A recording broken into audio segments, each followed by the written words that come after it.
There we go. Welcome back to the Draft Indy podcast, season 2. We'll call it. What? We'll call it season 2, episode 1. Welcome everybody. It's been a long time. It's good to see everyone's faces there in those little boxes in the corner. Alex, how was Alaska? Wet. Oh yeah, yeah, buddy. Alex, are you even old enough? Are you even Lots of old enough to the age of consent yet? Okay, Brian. No, That's rude. go, That's rude. That's Okay, rude. moving on. We're gonna skip Brian, who interned in baseball this year. Garrett, how was Europe? Europe was pretty great. I had to deal with a lot of thick accents over in Ollie's country, England. I actually feel like I had more success communicating with the French, honestly. All right, yeah. Hey Jay. Hi guys. How was your summer, man? Boring grown-up life. Yep. Home renovations and backyard and stuff, man. Yep. Yeah. Same. Working every day, not get to enjoying summer, and then the sweltering Georgia heat is always great. But that's not what we're here for. We're here because training camp has been in session. They reported last Tuesday. They've had a few practices. The timeline has been fun again. You know, make timelines fun again, I guess. And we are ready to start. We are ready to start podcasting every week from now until like May 1st, basically, until after the draft. It's crazy. So, you know, there's a lot to kind of digest. It's just the preseason. It hasn't even hit the preseason yet. We're about to hit training camp. So let's just start talking about, you know, let's talk about my first topic here that I got written down because this is important. How much stock can you take in training camp tweets? None. None at all. Like, not any. Less than zero. Yeah. Yeah. Ron think- Carter, all-star. Probably the opposite of what they say is probably accurate. It's all confirmation bias.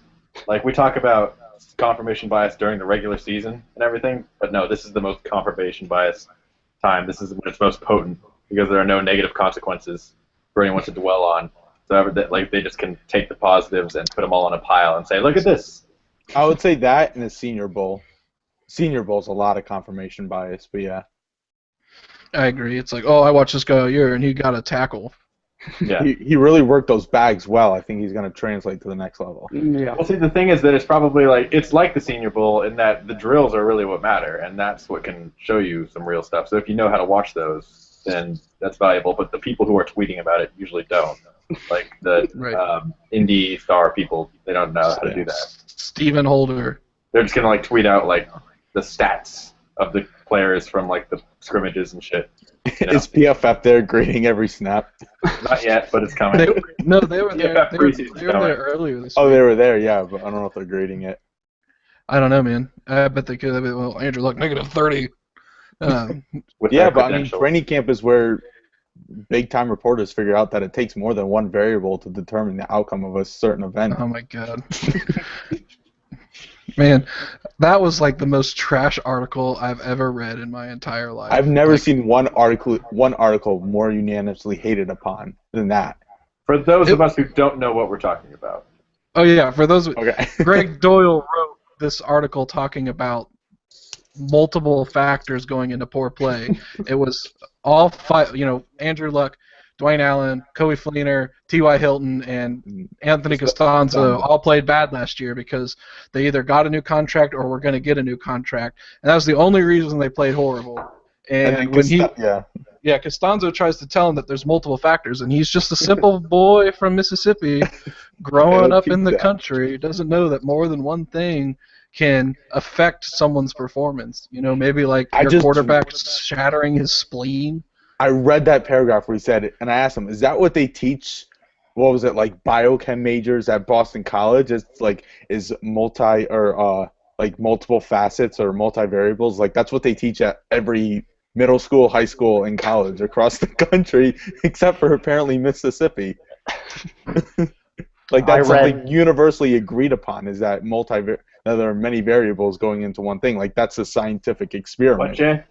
I read the headline, everybody hating it in 2 paragraphs, and I stopped. Man, you guys are gluttons for punishment if you're reading anything that Doyle reads. I saw there was a cutout of one of the paragraphs, and he took 4 sentences, I believe, to explain that Kobe Fleeter was no longer on the team.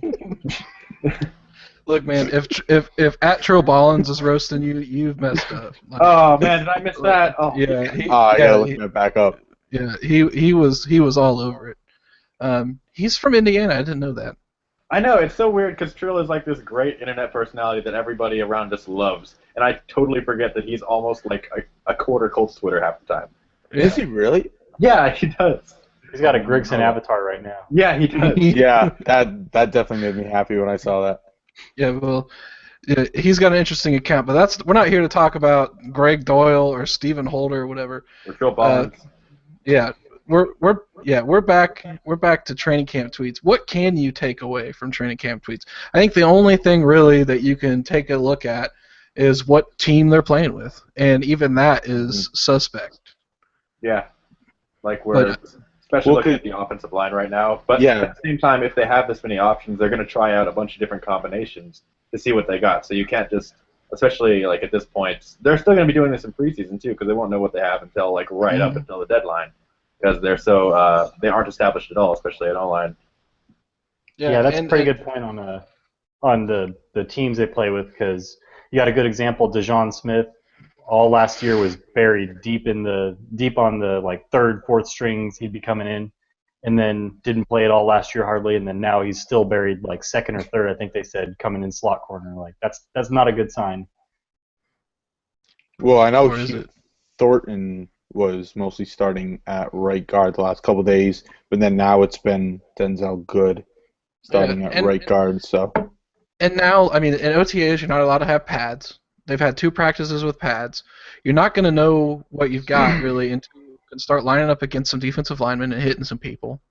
You've got a whole new offensive scheme, a new offensive coordinator, a new offensive line coach. So, of course, they're going to be rotating people throughout, And they've got 4 rookies that they drafted, plus a guy, Thornton, from 2013. Then they've got Good and Wrights. So, I mean, there's a whole lot of stuff. But, I mean, we know that they've said multiple times that right guard is the competition spot.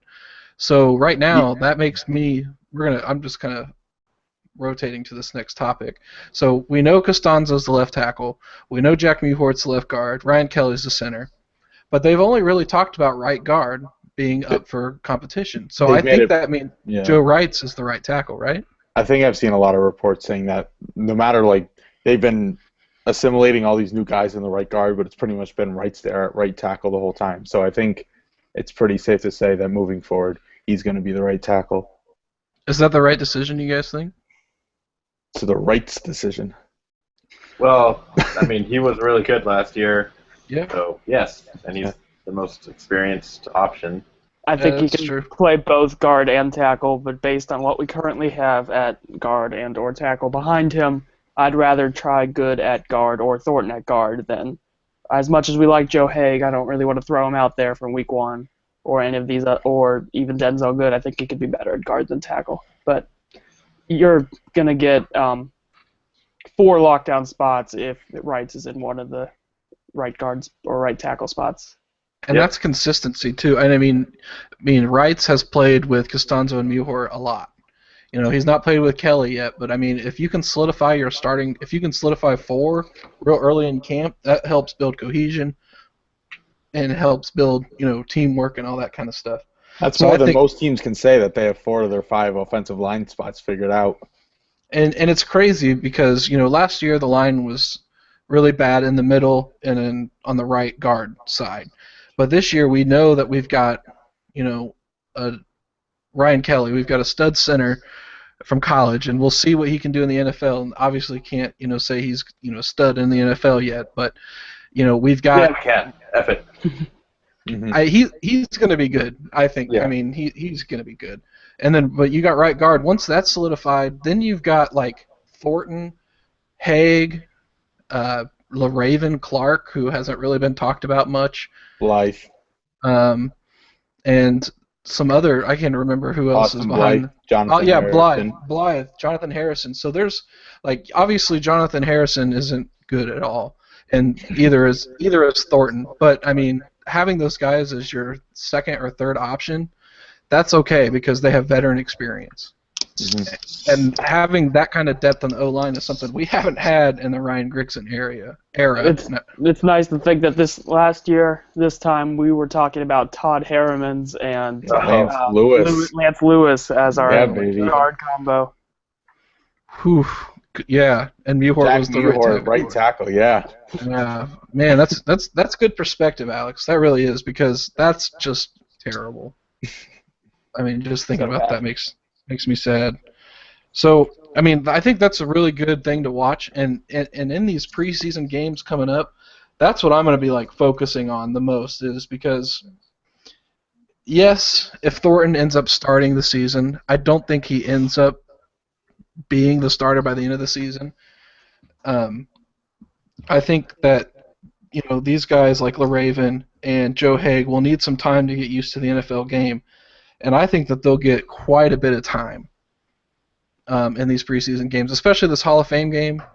What we can expect from that is Andrew Luck out there for 5 plays, maybe, and then Scott Tolzien show for a quarter, and then it's Stephen Morris for 3 quarters.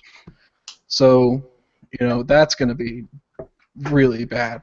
But we get to watch some of these depth players, the offensive line, second team. I can imagine that second team O-line being like Clark, Haig, Blythe, Harrison probably. Harrison probably. Blythe is a guard. And good. Yeah, something like that. Which sounds like incredibly, not good, but incredibly enticing to watch, because those are at least three players with starting potential, at least in the future.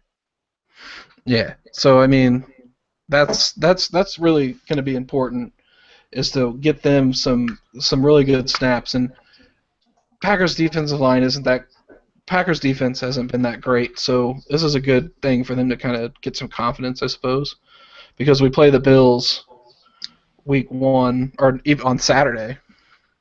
So I mean, we've got Hall of Fame game Sunday, Bills on Saturday. So that's pretty cool. So some other roster spot battles, things that we've seen. Interesting. Let's talk about safety for a minute. Gaithers comes to camp, broken foot. I don't think that they said why, but he's got a broken bone in his foot. Day 1, T.J. Green has a calf strain. He's back today. Mike Adams leaves today. They put one of the undrafted guys on IR today. Darius Butler, starting safety. What do you guys think?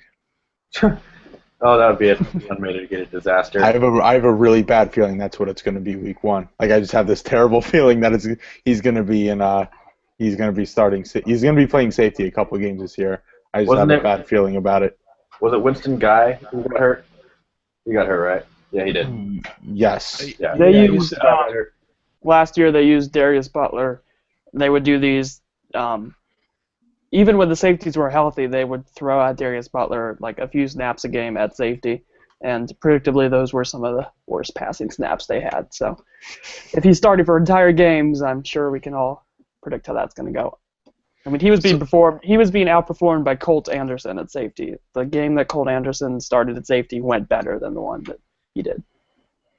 Man, don't tell me that. Not good. It's gonna be bad. The best case. Right off the bat, the best case scenario for the season was that we were going to have Adams, 34 years old, coming off an injury, and a rookie, or Clayton Gaithers. That was the best case scenario. So, of course, it only got worse from there. Mm-hmm. And yeah. But if Gaithers can come back for week 1 and then T.J. Green stays healthy, that's still not good, but it's better than Darius Butler lining up back there. Mm-hmm. In my opinion. Other than that, I mean, after Darius Butler, you could call him your safety 4. There's nobody. There's nobody at all. Winston Guy is trash. Let's be real. He is not good. When you watched him when he was on the Jaguars and when he played the Colts, man, he got abused. So, and people are going to say that, well, our corners are better this year, so it's not going to matter as much. But when you've got a team with really bad safeties, you are going to feel it after the catch and in the run game. You're really going to feel it. And it's not like we have great coverage linebackers either, like the Panthers do, that can like disguise how bad their safeties are deep if they pull their linebackers back and kind of play, a more covered scheme where the linebackers take over the middle of the field. Yeah. I mean, just right there, there's a good transition to the cornerback. Vontae, Patrick Robinson, Darius Butler, CB3, Dujon Smith, CB4, and then after that, camp reports, you got Tevin Mitchell, who was a 6th-round pick from the Redskins last year. He was cut before camp even started. He got picked up by the Colts and then went on IR right in camp, so this is the first time anyone's getting really a chance to see him. But other than that, you're not hearing anything about these CBs except about how badly they're getting roasted. He's got experience on IR, though. That's good. yeah, that's important. That'll come in handy this year. I've still seen a lot of reports of people pushing the whole Patrick Robinson should be playing in the slot, not on the outside. And I just wonder how much the Colts will take that into effect. I really don't want them to. I mean, they don't have an option but to play Patrick Robinson outside. Right. Like you guys convinced me of that last week because I was wondering that myself. But man, it would be. I mean, Dujon Smith is not a perimeter guy. Uh-huh. Butler is definitely not a perimeter guy. We've seen him on the perimeter, and it's bad. But I mean, hell, if Marcus Wheaton is lined up outside and Antonio Brown is in the slot, then sure. Yeah, exactly. Sure, why not? Problem is that when we're going to want to avoid nickel as much as possible. It's looking like based on our cornerback depth after. But that's easy to do in the modern NFL. But the problem is, got to avoid nickel, and then if you stay at base, you're having to ask a safety to man up, and if that safety is still Darius Butler, I think. Yeah, got to have Darius Butler to play both safety and nickel cornerback. Perfect. So when so basically when you go to big nickel, your big nickel is Darius Butler. 5'10" Darius Butler. But that does bring up a good point of when you were talking about, Antonio Brown in the slot. And I know our last podcast we were talking about was, more and more guys playing in the slot. Like T.Y. Hilton, who's the team's best receiver, is probably mostly going to be playing in the slot most of the time. So I think that offers a little bit of help to know that Patrick Robinson, if he is covering the one of the better wide receivers of the two, whether it be on the slot or on the boundary, may be in the slot. I don't know if that offers any help or not, that we can still have someone like Dujon Smith covering a lesser wide receiver on the boundary. We can console ourselves about this, but at the end of the day, we're really just going to end up with 2 out of 5 solid starters in the secondary, really. And that's all. That's why we're embracing a rebuild year, guys. That's true. That's true. Yeah. We just got to hope that we blow the hell out of ball. There's nothing at this point that they can do that's going to magically fix there's going to be a lot of bad people playing defense. Mm-hmm. Just outscore people and hope for the best. That's you look at my training camp primer article, and offense has got some that 9-box thing, right? And you got a lot of the offensive players up in the like high potential looking area, and then all the defense is like red and yellow, like please help. So, and it's bad because we've got depth. I mean, you think about next year's draft. We are a draft podcast or draft website, and then you look at what we already need, and you think, oh well, we could use a corner, we could use a safety, we could use probably a pair of linebackers, we can use 2 edges, we can use running back. We have D-line. We don't have edge. We don't have linebackers. We have 2 corners. We have no safeties. Mm-hmm. Fun. We've got O-line. We've got 1 tight end. We've got our wide receivers. Just keep adding strengths to your strengths. Yep. Give us 3 running backs in the first 3 rounds. Let's do it. Yeah, let's do it. Build the monster. Yeah. Build the monster. Okay, so D-line. Let's talk about some D-line. I am encouraged by some of the tweets. I mean, I haven't seen. We talked about. We got a crystal ball filled with training camp tweets. Right. No, I'm just kidding. I mean, honestly, last year the players who played, who are back, We know that they have potential, so I'm not really worried about that. And I mean, even at the bottom of the roster, I mean, I think it's pretty much going to be almost the same guys from last year. Henry Anderson, Art Jones, Kendall Langford, Zach Kerr, David Perry. Art Jones is dead to me. Or didn't he get arrested or something? I forgot something happened to him. He had PEDs, 4-game suspension. That was it, yeah. I hope they sent him to jail. For lying to the public. Yeah, right. I think it's funny that his brother gets knocked out of one of the biggest UFC fights in modern history for PEDs, and then 2 weeks later, Art Jones is tested and has PEDs. You only wonder what Chandler's doing in Arizona. So I mean, it's like go to the Joneses' house for holiday, and everyone's like, "Here's some steroids, let's rock and roll." I mean, man, who knows? But I guess when you're talking on D-line, the reports of Henry being able to play Week 1 is probably the best thing I've heard this entire summer, and that's optimistic because when coaches and personnel in front office talk about injuries, they kind of usually extend it to make it worse than it is, so they'll like overshoot a couple weeks for return.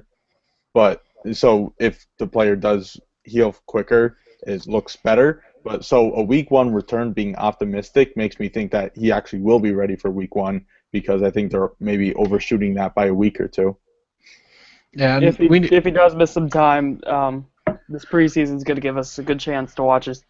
3 people are going to be vying for his spot from Week 1 until he's healthy.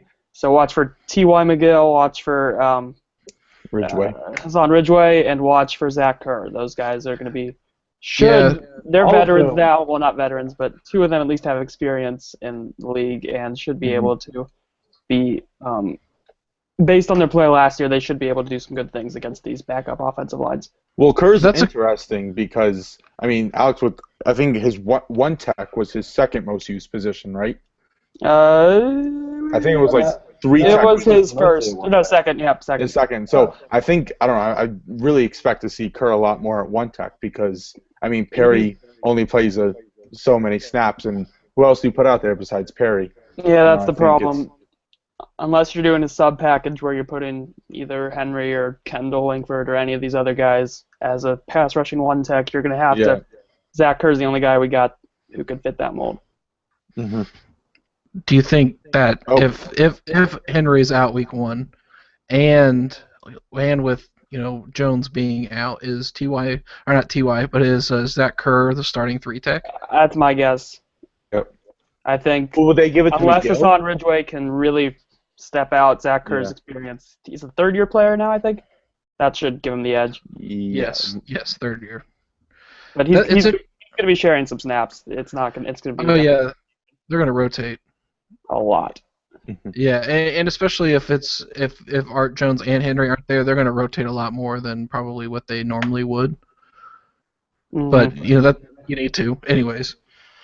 Zach Kerr's a lot of fun, but of those 3 that Alex mentioned, I think I do take more interest in McGill and Hassan Ridgeway. First of all, we all like Ridgeway's tape, I think, but also they're very good athletes as well. Yeah. This would be more interesting if we knew O'Kine wasn't being moved to linebacker because that adds another guy. We don't need more guys. Yeah. Well, actually, I'm looking at this, and I don't really know who's our Anderson can play 5 tech, Langford can play 5 tech, but Billy Wynn played a lot of 5 tech, and he's no longer here. So all of our interesting athletic players are concentrated into this one position group on defense. Right. And then you get to defense, you get the edge, and it's like Robert Mathis and Trent Cole just tottering around on their crutches. What? That's hilarious. You think of it, yeah, you're right. I mean, you got the really fast guys on the inside with the geriatric ward on the outside. Like, it's complete opposite of what's normally going on. I'm gonna use that all year. I mean, that just happened. I mean, the geriatric ward, man, it's perfect. I mean, they need to sign Freeney, and then you'll have a suite. Yes, might as well. That's what we need. I mean, honestly, we can talk about that now. Linebackers, outside linebackers. Who else is there? I mean, God. I mean, Robert Mathis and Trent Cole and Eric Walden, man. Earl O'Kine. Yeah, O'Kine. Like that. Please, O'Kine, be good. Trevor Bates, please be a force rusher that's actually a force rusher, or whatever. and be decent. We need something. Does anybody know if they're actually? Because remember, Trevor Bates' draft card was at Mike. Are they? They're using him on the edge. Yeah. So Good. I've been That making is sure. No, I've been making sure because I know I've been following to make sure that he is being used as an edge, not a Mike. That bothered me when we drafted him. No, they're using him as a rusher. Yeah, Jake Arthur's talked a lot about him being, as a outside linebacker, and he's also talked about O'Kine. And this is just an interesting side note, and obviously, again, training camp tweets. Someone described O'Kine's body type as being Alden Smith-like. Okay. Okay, buddy. Yeah, 290 pounds of Alden Smith.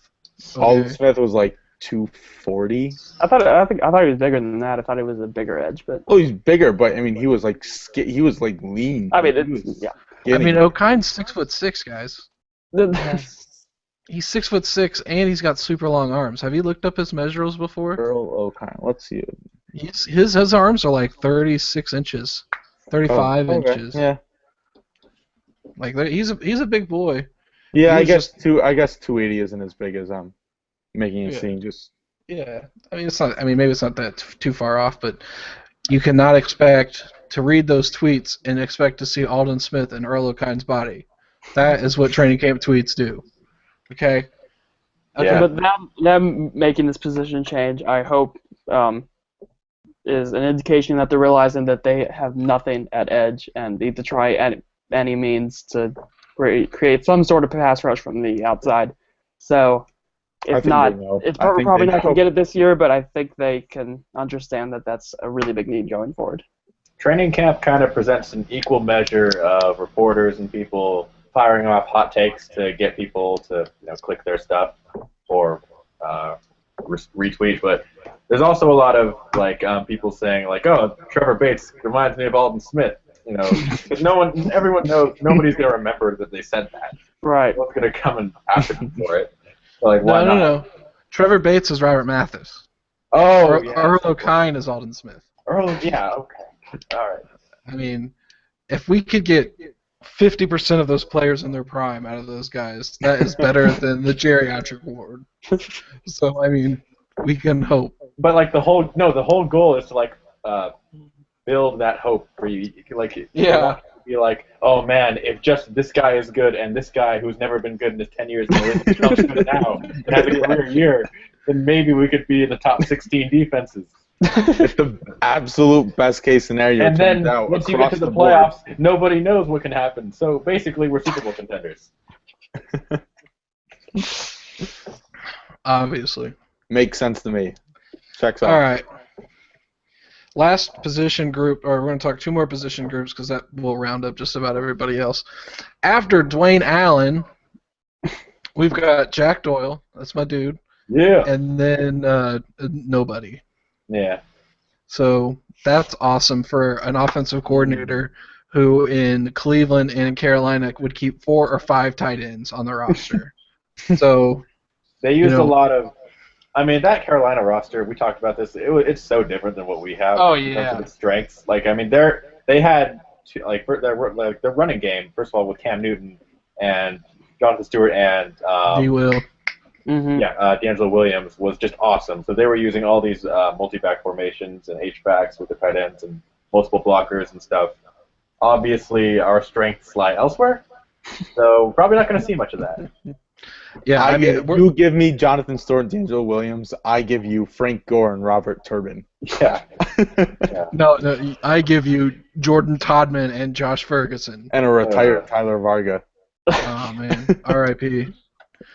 R.I.P. Tyler Varga. I don't know why we don't sign a Matt Broadshag. We will. He'll come week 1, and then he'll be on IR week 3. That's fine. That's 2 weeks of having your best running back on the team. We just need him back. I'm waiting for Boom Herron to get cut so we can sign him back again. Mm-hmm. That would actually be on the best Bills, case scenario. Yeah, he's on the Bills. Yeah, he's on the Bills. He's not getting cut if he's on the Bills, man. Because the Bills just signed Reggie Bush. Right.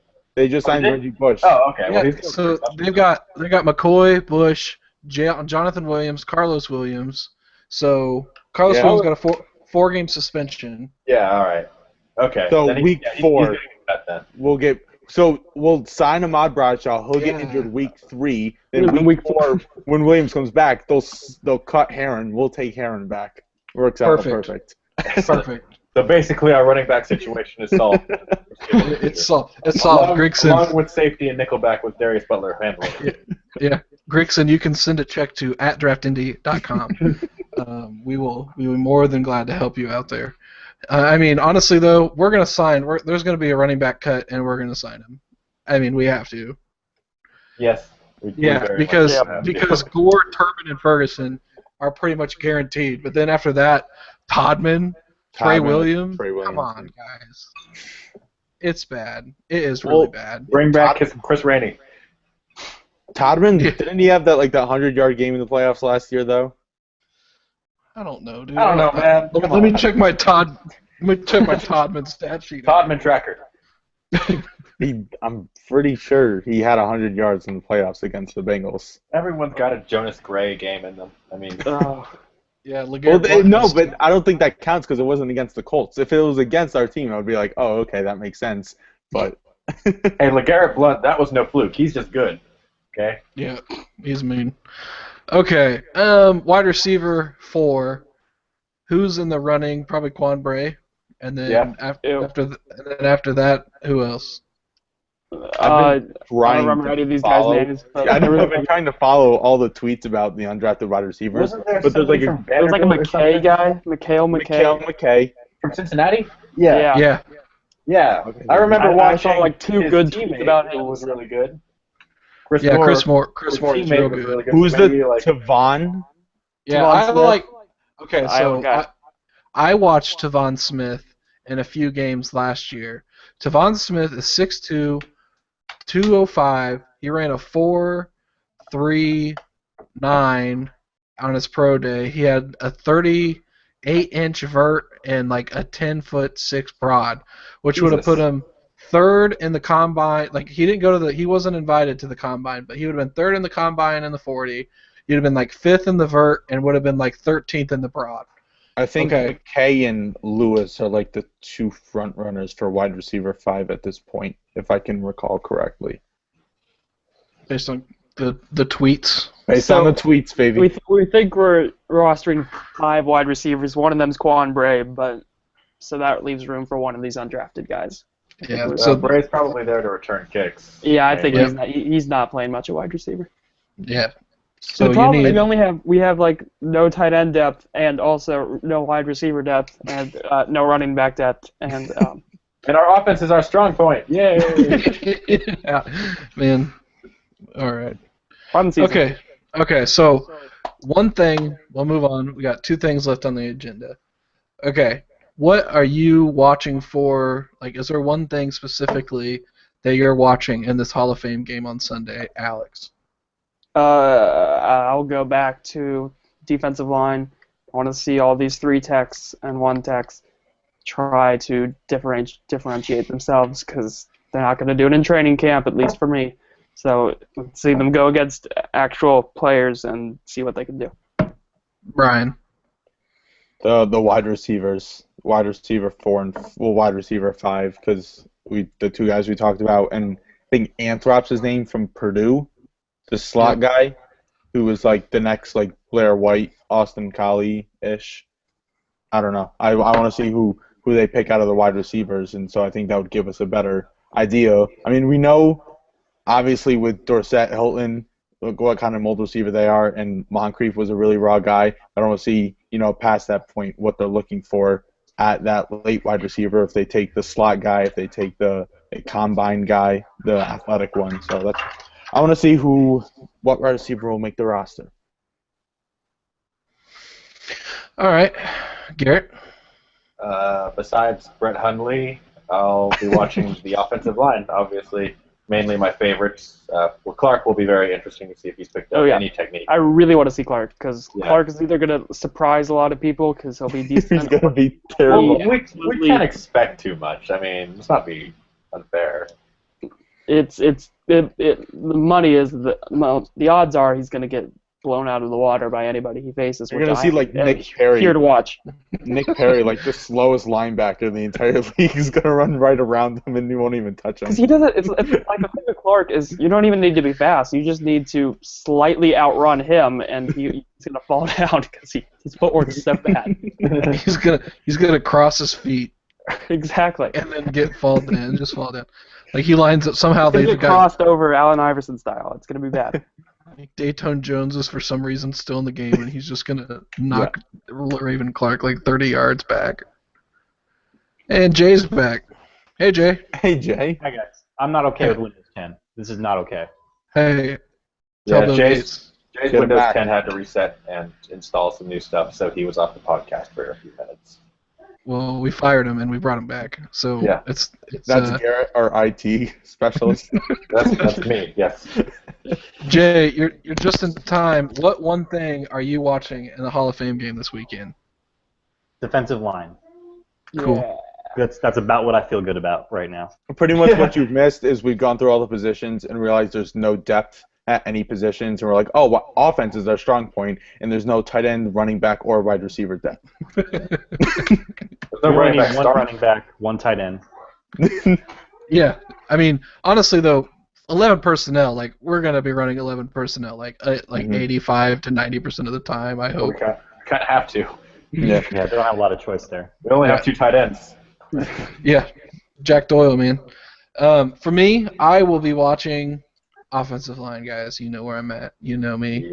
I'll watch those guys all day, and then I'll watch the secondary on defense when it's time for her to watch the defense because it's going to be bad. And and also, I suppose one more thing, Antonio Morrison.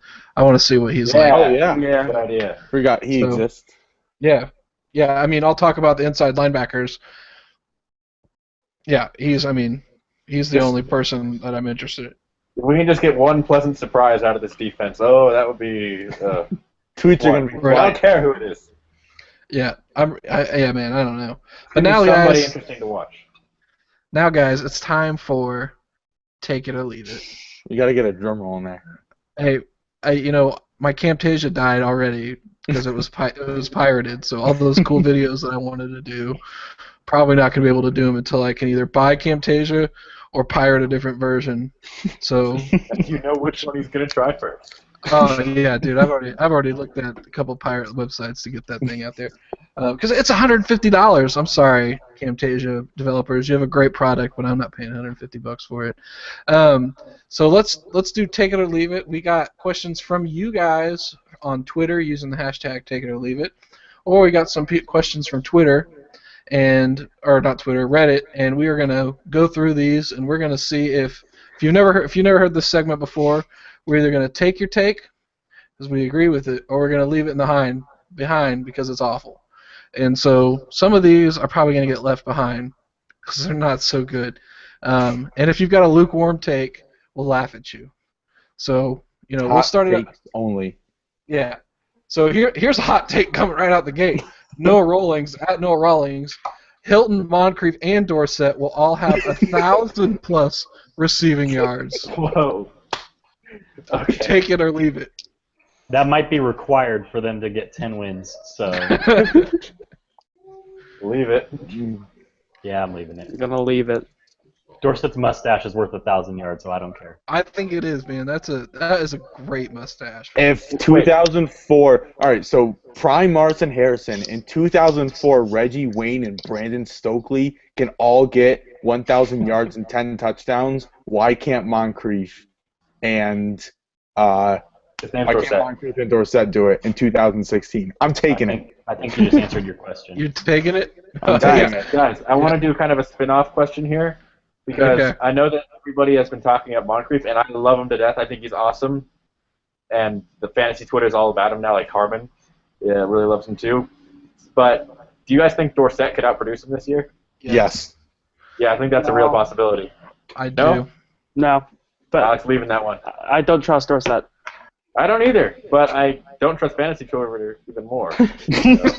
I was really confident that this was going to be Moncrief's year, like his 1,000-yard year, and then Harmon's like, Harmon got all of fantasy Twitter on board, and now I'm really skeptical.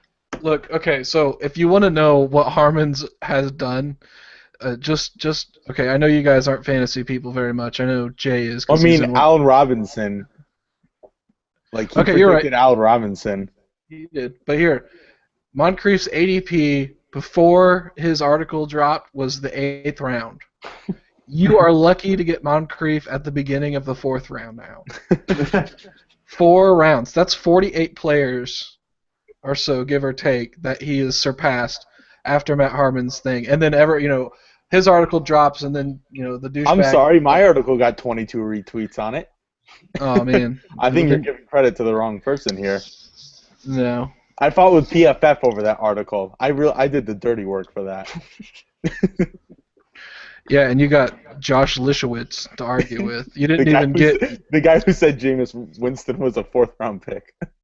You didn't even get Steve or the Irish guy on you. Okay, You just got Josh Lischewitz. So, at Devs J Colts, his name is Rob. Thanks, Rob, for the question.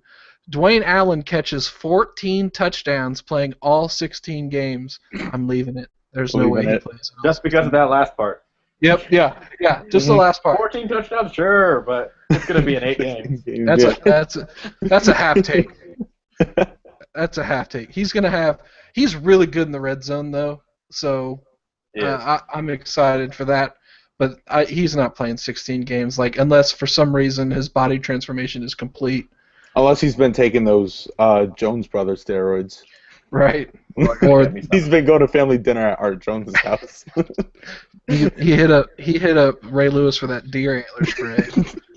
So, I mean, okay. Here's one from our good friend Wyatt at Old Colts Fans. With lots of competitions at multiple position groups, this isn't a take it or leave it, but it's just a question.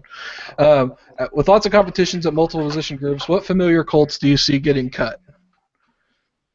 Hugh Thornton. I think Harrison is it. There's no depth. Who are you gonna cut? They can't cut known people. Whose ringtone was that? Whose ringtone was that? I think that's Jay. That was just Jay playing some music for us. That wasn't me. Oh, sorry about that. Yeah, that was a cell phone going off. Okay. It's all good. Okay. Later. So either Harrison or Thornton. So I don't think either of those guys are getting cut because I would say Harrison. Maybe, I think Harrison's backup center. I don't like. I like Blythe, but not to be there. Not to be the backup already. All the familiar Colts that are going to leave we're already like going free agency, like Freeman and Lowry. If something happened with Art Jones, I guess I could see it. That's like the only possible person. He's not familiar though. He hasn't been on the field. He's just been on the team for a while. Yeah, I don't even remember watching him play. I have no idea how he plays at all. I'll tell you. With no lie, I cannot remember watching him play 2 times. With any single play. The only play. Yes, I got one play that I remember, and that's because I watched the Broncos Colts highlights from 2014 playoffs, and Art Jones blasted past somebody on their offensive line and then tackled Peyton Manning at his knees and got personal foul. Oh, yeah, I do remember that. That's the only play that I got. Okay. It was literally like 3rd and 9, and he gets him the first down. Yeah, should have been a punt, and that did turn into a touchdown. No, the very next play was a busted LaRon Landry coverage play. So, and Demarius Thomas took it for a touchdown. So, if that doesn't spell 2013 offseason, I don't know what does. Man, LaRon Landry, that was bad. Okay. It's nice to think that we had LaRon Landry as our starting safety, and we got rid of him and somehow got worse at safety. Look. We went from Tom Zbikowski to LaRon Landry in the Grigson era. I remember when they signed Zbikowski, like he was coming off, I'm pretty sure, of a Super Bowl win with his Ravens team, and I was so pumped for him. I thought he was going to be the next Ed Reed. Everyone was like, oh my god, he's going to be so good, he's a boxer. And it was like, man, that dude got juked so bad by Maurice Jones-Drew, I think his ankles are still broken. I mean, man, I remember that play, that was bad. Okay, Andrew Hunt at PDub1804. The Colts will be top 12 in turnover differential. Leave it. Leave it. Who's going to get picks on this team?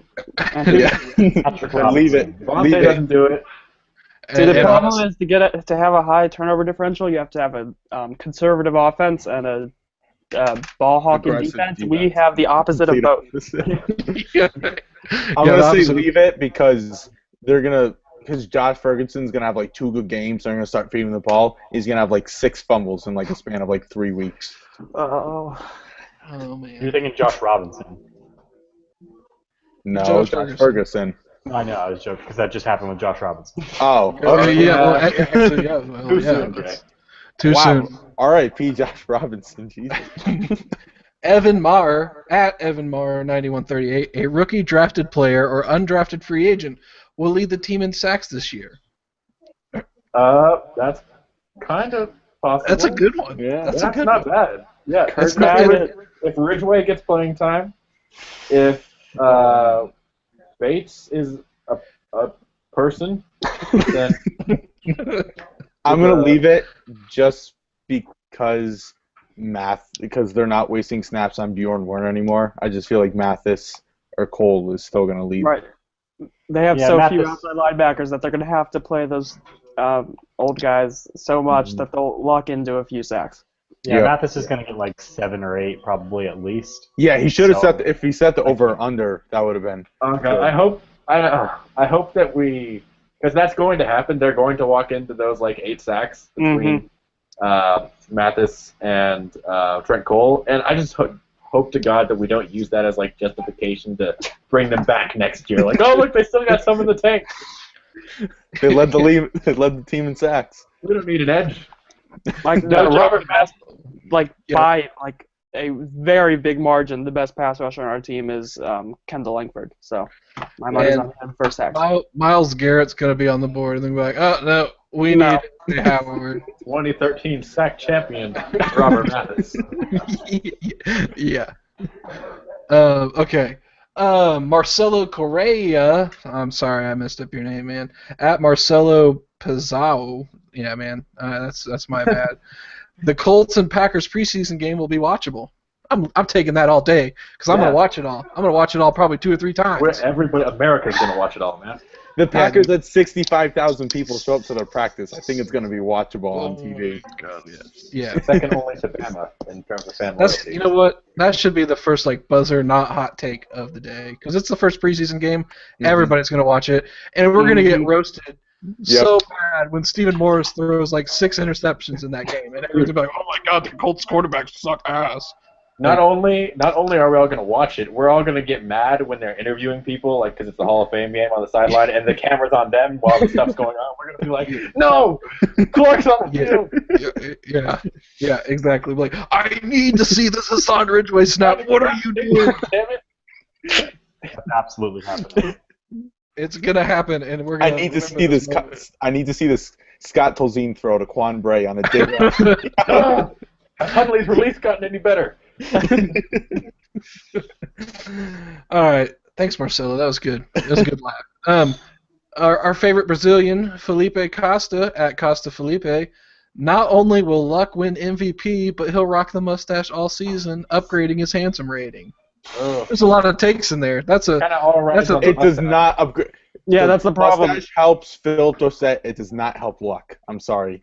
There are valid points to that take, but the beard was better than the mustache. Yes. I think that the mustache helps him mostly, and it distracts from his other features. But if he keeps the mustache along with Dorsett, you have to think Dorsett outplays Moncrief just because of the mustache connection they have. If they rock the mustache connection all season, Luck's getting 5,000 yards. But Moncrief has the beard, so it's kind of up to who's going to get more. This is clearly another freaky storyline that we need to follow. Okay, hold on. I think one thing we need to talk about here, Moncrief has given himself the nickname The Joker. God, no! Come on. I didn't know that. Why'd you tell me that? Come on. The ghost was bad enough. The ghost, the Joker, has been like his Instagram post for like the past few days. God, that's awful. Oh man, get out of here. I'd like to go back and revise my Dorset beating Moncrief and make it I hate official. this team, man. I really do. So, I think that was a universal leave it on that one. No, take it. I'm taking it. Well, except for the MVP part. He's gonna rock the mustache and it's gonna look dope the whole time. I don't know, I can't get behind it. 66% take it, 33% leave it. We're moving on to Lon Swanson at JakeCam1010. By the end of the season, Moncrief will has looked as good as TY. We've talked about that before. There were points at last year when people thought Moncrief was better than TY. So I'm not going to take it. TY's still a better route runner by Why were far. people saying that? Like, I remember at the Jaguars game after that, I'm pretty sure, and around like week 5 or so, people were all on board the Moncrief trade.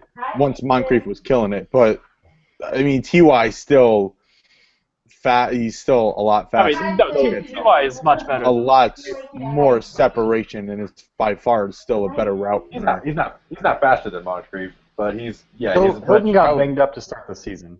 So. Hilton put up Hilton was fucking hurt. 1,300 yards with Matt Hasselbeck in his like 40s. So, I'll just say no because from the ICU ward. I mean, I'm gonna leave it because I think Dorsett will have a bigger role than more people expect. So I'm gonna leave that. Okay, that's cool. Another one from Felipe Costa. This is a good one. The Colts will start the season 7-0. Ooh. Okay, here's the first 7 games. All right. Lions, Loss. W. at Broncos, W. They'll win. Chargers, W. Yeah. London game against the Jaguars. No. That's a win. That's definitely a loss. Are you kidding me? No, I think that's a win. I think the Broncos game is a win. The Jaguars Wait, game. hold on. We're going to our foreign affairs correspondent Garrett, who's been to London this summer. He knows his answer. Hold on, but you know who's been in London all summer long? Andrew Luck and Dwayne Allen. Oh. They were there for a long time doing community relations stuff. So you never know. You never know. But the Jaguars, they're an enigma for me so far this year because they added a lot of pieces to that defense, and they had a good offense last year. So it's just an opportunity for another country of people to hate us. Yeah. This franchise. We already got one. So wait, is that a win or a loss against the Jags? That'll be a loss. Loss. Yeah. Bears at home. Our home. Win. That's a W. Loss. At Texans, Sunday Night Football. Win. Win. W. At Titans, W. Loss. Win. Chiefs at home. W. Win. Okay. That's So Jamal Charles for the 50-yard game. who? Jamal Charles. Actually, wait, no. Chiefs was the 8th. Chiefs is week 8. Okay. Doesn't count. For me, I'm taking this take because I think we could end up 7-0, but we could also end up 3-4. It's Our schedule sounds really easy. It's a super easy schedule. Look at the whole thing. Yeah, It's a it's cakewalk schedule, like for real. So Like, we were bad. having easy schedules when we were the best team in the division. We're playing all the other number 1 teams in the AFC, but now we're playing the number 2 teams in the AFC. It's great. Our hardest games are at Broncos, at Packers, Steelers, and at Jets. That's And it. the Broncos are going to be starting Sanchez by then still. So They're going to be starting Trevor Siemian. Do you not wait? Are the Raiders home or is it in Oakland? It's in Oakland. It doesn't matter. I'm still Yeah. not afraid of that Raiders team. Yeah. Yeah. No, I'm not either. I don't know if it's much tougher than the Jets though. Well, That's the schedule. good. You just look at the schedule. That's what makes the 5-11 take so bizarre. I don't. Oh my If you want to God. predict they're going to be bad, that's fine. But like, We're getting can't there. really Hold it. We'll get there. and Okay. 2-4 in the division. Shut Hold up, on. Brian. I said stop. We'll get there. We'll get there. I promise. I'm taking it. Are you guys taking it or leaving it? Taking it. Leaving it. Gotcha. but it's going to be a lot better than Taking it. We're getting there. We'll go there now. We'll just go there now because you guys don't want to wait.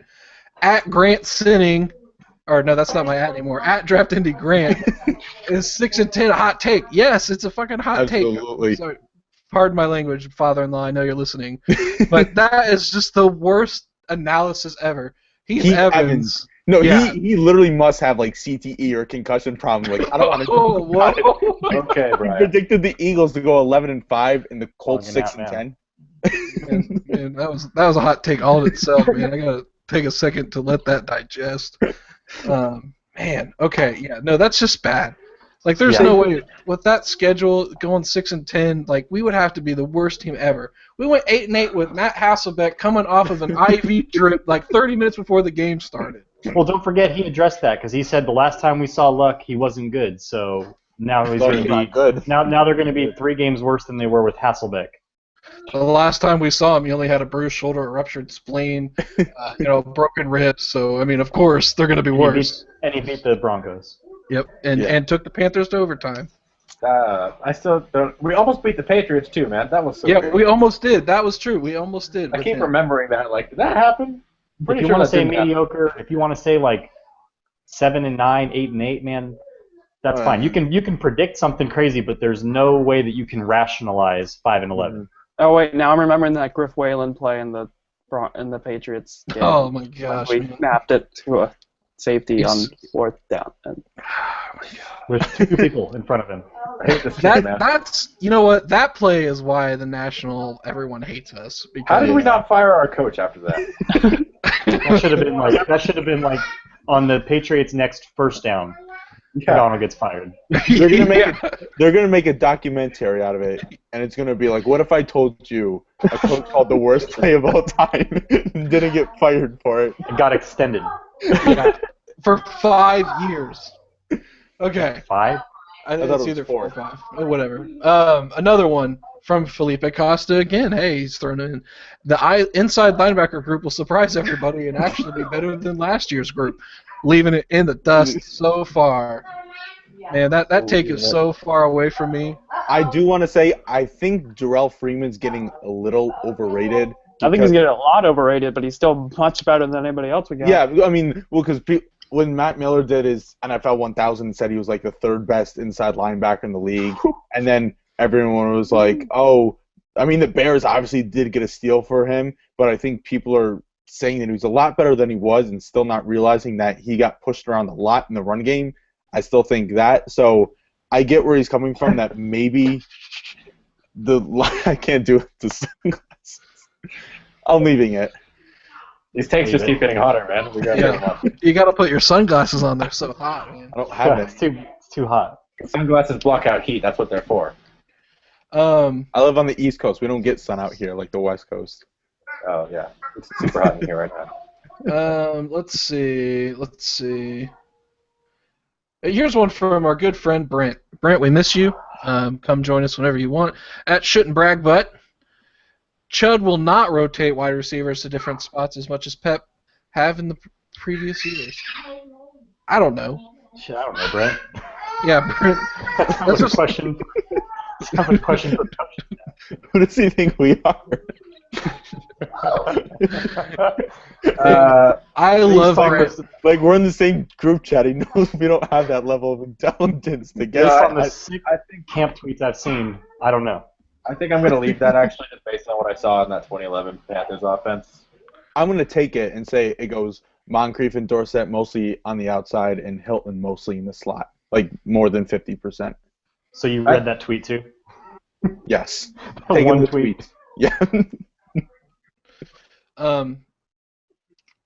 Another one from Brent. If Moore and Irving play well enough, the young guys impress, then the Colts cut D-Jax. I don't know. Never going to happen because he's the leader. He's the leader of that defense. He's the leader of the defense, and like besides the defensive line and the corner is the best player on the defense, and he's really bad. So he's not the best player on the defense. Who is okay? After you take out the corners, you take out the D line. He's the best. Yeah, he take out the 2 okay positional group that like maybe aren't terrible. He's better than garbage. He's Pro Bowler. Yeah, he is a Pro Bowler. To Quill Jackson to you. Yeah, that's all pro to Quill Jackson to you guys. All right, let's go to Reddit. Here's a good one. Top that horse. User Reddit user. Something bad happens on Reddit. Josh Ferguson finishes the season with 600 plus receiving yards and 8 TDs. Make that 600 total yards, and I'm still leaving it, but I can see where you're coming from, but not for 600 receiving yards. They don't use running backs like that. 8 TDs isn't happening. Yeah. Not in 11 personnel, they're not going to get that. That's a lot, man. You could have. You can't shoot for the stars like that on your first hot take. How many receiving yards did Bradshaw have that one year where he was really he had dominating the receiving I think he had 6 touchdowns in 6 games. Yeah. Or it was like 6 touchdowns like halfway through the season, and he like tied the record. And Ahmad Bradshaw is really good, and Josh Ferguson isn't. So yeah. Yeah. That's the only problem. If it was 600 receiving yards and 8 fumbles inside the red zone. The thing is, like, we're talking about what Ferguson can do in the receiving game for a back, but there's like a huge part of that is pass protection. Like, they're going to put you in that situation. If they're going to put you on the field and passing downs, they're going to ask you to block somebody first, and then you're going to go run your route. Yeah. And he's like 160 pounds. Exactly. So that's another huge obstacle that nobody really talks about with when it comes to him getting on the field. I mean, we talk about him being an undersized scat back who can't hold on to the ball, but he also can't have both. I'm Kunu. Andrew Luck goes over 5,000 yards. Take it or leave it. I said last year he would go over 5,000 yards. Last year, I had so many tweets saying that he was going to get 5,000 yards. I think I did I'll eat this. I did everything saying he was going to get 5,000 yards. Hey, hold on. He's so bad. I'm about to go find out if you did an I eat this tweet. I don't think I did eat this tweet. I don't think I did. But if you look up Luck in 5,000, there's a lot in there. I'm betting he cracks 4,500. Yeah. But I'm leaving it. Yeah, 5,000 is too much for my blood. 5,000. He's capable of it, but he's not going to get 5,000. We don't have the level of targets outside of our top guys, because to get to 5,000, you need good receivers, and then you need good role players behind those receivers, and we don't have that. He's gonna have the attempts though. Yeah. Oh, he might get 5,000 just to Dorsett with that mustache. He's not going to get 5,000 because Frank Gore is going to get 1,000 rushing yards. Wouldn't that be great? Is that a hot take? What do you think? I don't think it is. Gore? Yeah. I think the wheels are going to fall off this year. I don't think he's going to make it if we have. I think this is it. Yeah. You'd like to think. I think the wheels fall off with Adams, but I think Gore's got wheels are already off on Adams. Nah. He was a Pro Bowler. Pro Bowler, like Adams. No, I think Gore gets 1,000. All right. I'll take it. I'm taking 2.6 yards per carry. I bet Frank Gore is on pace for 1,000 by week 5 because I think he could have success in this offense, and then I think everything. Then the angel of death comes down during the third quarter and just envelops him and carries him up to him. X Magic X, our offensive line is top 10, and our defense is top 10 versus the run. Wait, offense or offensive line was top 10? Offensive line is top 10. By PFF? I don't know. Don't care. Separate takes. Shut up, Brian. No. Well, how do you quantify offensive line? Shut up, Brian. I don't know. We don't know. Yes or no. I'm leaving. Sorry, I'm trying to bring reason into these arguments. We're taking the offensive top 10 quarterbacks or top 10 receivers. Just go with it, man. Yeah. All right. Here's one you can quantify. Defense is top 10 versus the run, leaving it way far behind. Not with these linebackers, buddy. Sorry. No. And safeties. Linebackers and safeties? Nope. Yeah. I'm taking both. Okay. Because the Colts' pass defense, I think, is going to be so bad that they're going to lead. Remember when the Buccaneers' defense was so bad, their secondary was so bad, they were first against the run and 32nd against the pass? I'll take something 7th against the run and 25th against the pass. Well, see, the thing is that most teams will just decide to run all over you if they can, because throwing the ball is dangerous. To me, not in 2016. That's preposterous. They still think that way in 2016. Linebackers and things of that nature. All right, one more. 2 more. I gotta Alternate get some sunglasses. ending 74. Luck's average time in the pocket will be the best in the NFL. I don't know what that means, actually. Best meaning most, in which case. Maybe. No. Does that mean time to grow? Or what end of the spectrum is that? I think, okay, let's take a look at it. Let's look at it from this. Andrew Luck will have will hold the ball the longest. Yeah, I'll take that. Well, except Russ Wilson always has that. No matter the quality of the offensive line. No, because Tyrod and Russell Wilson will be the top two. Yeah. So I'll have to leave that. But otherwise, yeah, sure, that's totally reasonable, actually. I think that was supposed to be more of a, I don't know what kind of question. It's a question about the offensive line. We'll have most time in the pocket to be able to throw the ball. That's a no. Will he hold on to the ball the longest? That's a yes.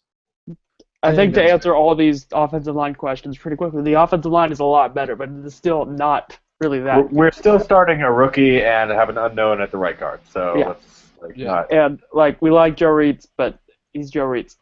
Yeah. Fair. Last one, DirecTV_Andrew Luck. Mike Adams is underwhelming the first few games of the season, so TJ Green starts over Adams the next game, performing well, and starts at strong safety for the rest of the season. That's a very detailed take. I think I'll take in the first half that Mike Adams is going to be good, and TJ Green comes in, but he's not going to play well either. Well, wait, is Geathers even going to be there? So won't Green be on the field anyways? Well, okay. I'm thinking behind this question in my eyes, and since I'm the narrator, Gaithers is healthy. Okay. So I'll take that. I'd take that. I don't know if he can play well. Yeah, I'm taking all of it besides the part where Green plays well. Okay. All right, Brian. Thanks. Alex just took the same thing, but I'm getting shit for it. Yeah. You said it the loudest, and Alex has sunglasses on. Yeah. You're not in the glasses crowd. I am, but they're not black. Okay. That's like my whole life. I'm just not black enough. Okay, let's not make this a thing, Brett. Okay, sorry about that. Let's make this a thing. All right, guys. Hall of Fame game on Sunday. Enjoy it. I will be putting out a Sunday breakfast if you guys are hungry for Those are live on Game Pass, right? I don't know. The Hall of Fame game's on ESPN. Oh, okay. I thought aren't the preseason games live though on Game Pass? That sounds right. Yeah. That means I got to pay for Game Pass. All right, because it expired. Yeah. That too. Yeah, I think two of us share. I know James uses mine. I use Garrett's. Yeah. I think Jay messaged me today. I was like, fine, okay. Jay, I'm glad I was able to watch the 2009 Super Bowl though last night before Garrett's expired. That's a good use of your time. The sadness. Good note to go out on. Yeah, the sadness of that onside kick. Mm-hmm. I've been a shell of myself ever since. All right. That's what your tweet said. You're repeating yourself. So tonight was the first episode of season 2 of the Draft Indy podcast. We threw some takes at you hot and fast for the last half hour. Actually, that took a half hour. I hope you all enjoyed. We will be back. We are going to break down what happened last week, where because we're finally able to see it. We can talk about the roster and all we want, but until we've actually seen some of these guys play in a game, even if the game is the Hall of Fame game, we're still speculating. So we'll actually see some reps, and we'll see hopefully some good things out of some of these young guys, and not Factory of Sadness out of some of these older guys, which will probably hopefully DeQuell Jackson plays like a snap, and then they put Antonio Morrison and like Nate Irving in, but we'll see stuff like that. That's what these games are for, is for evaluating the 90 players on your roster, so you can get rid of 37 of them, and then to only start 46 of them, which doesn't make any sense to me. But we're on our way. Season starts for us in 1 month and 10 days. So yeah, thanks everybody for tuning in. Thanks, Jay. And yes, the last year has been fun. We've enjoyed doing these podcasts for you, and hopefully you guys continue to listen to Draft Indy's podcast, and hopefully you keep reading our stuff, interacting with us, because you are what makes us do this, and not our sociopathic selves that like to hear ourselves talk, which might be the case. So we will see you all next week talking about the Hall of Fame game, and then talking about what we need to see out of the Bills game, and a lot of that will not be Cardell Jones. and we will see you guys next week.